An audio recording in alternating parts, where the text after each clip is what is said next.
The Battle of Caen in 1346 was a running battle through the streets of the Norman city during the English invasion of Normandy under King Edward III. In July of that year, it was the first significant action of the campaign which would ultimately lead to the crushing French defeat of the Battle of Crecy and the subsequent siege of Calais, which had a significant effect on the remainder of the Hundred Years' War. Landing in France. The campaign began on the 11th of July 1346 when Edward's fleet departed the south of England and landed the next day at St. Vaast la Hogue, 20 miles from Cherbourg. The force was estimated to be between 12,000 and 15,000 strong and consisted of both English and Welsh soldiers combined with a number of German and Breton mercenaries and allies, including several local barons who were unhappy with the rule of King Philip VI of France.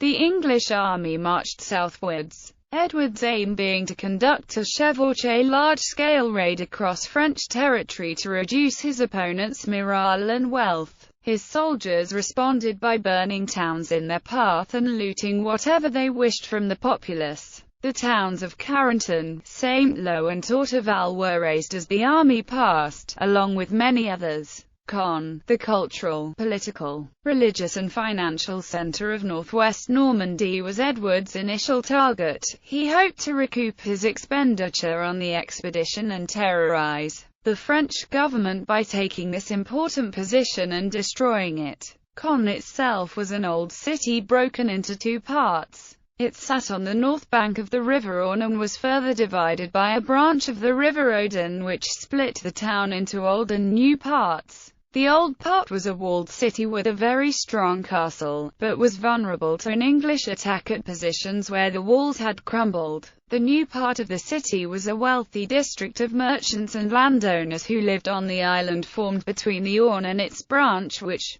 divided the city. This district was more easily defended, as its perimeter was formed by the river and was connected by 3 fortified bridges to the neighboring banks. It was possible, especially in summer, for a man to ford the branch of the river, although such a crossing was inevitably risky. The town also possessed 2 large fortified abbeys, one on each side of the city, which could be used to form bastions against an attacking force. The battle. The English army arrived outside the walls on the 26th of July 1346 and immediately seized the undefended abbeys, before forming up for a planned attack on the old town. Edward intended to waste no time on siege preparations as his army possessed no siege engines. The French defenders, led by Raoul II of Brienne, Count of Eu, had originally planned to defend the old town and the castle, but pressure from wealthy citizens persuaded him to shift the defense to the island once the English had arrived.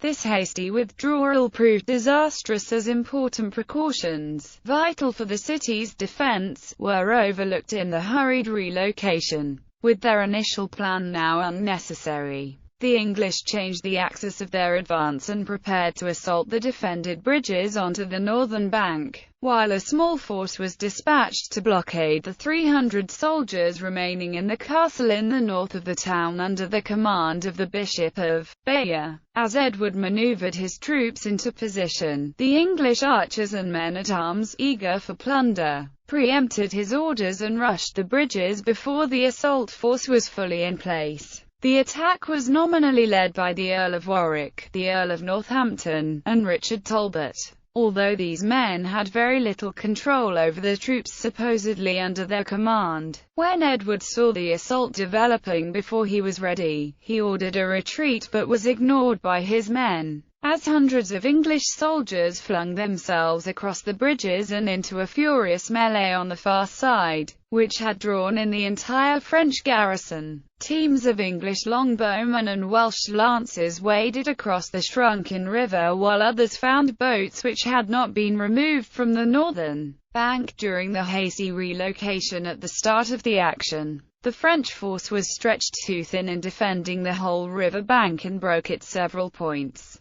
This allowed the English to enter the city and attack the bridge defenders from the rear, prompting a collapse in the city's defense. The most French officers took to their horses and rode through the English to the castle's safety, while a few others barricaded themselves in the tower overlooking the bridge. The rest of the French forces were cut down as they ran, only a handful of prisoners being taken. Aftermath. The victorious English began a furious sack of the town, burning most of it to the ground, seizing hundreds of pounds worth of valuables and gold, as well as killing approximately half the town's population, with the remainder fleeing into the countryside, pursued by cavalry. At least 2,500 French bodies were later buried in mass graves outside the town, and total fatalities are said to have topped 5,000. English casualties were not recorded except that one man-at-arms was killed, although losses amongst the enlisted archers and lancers must have been heavy.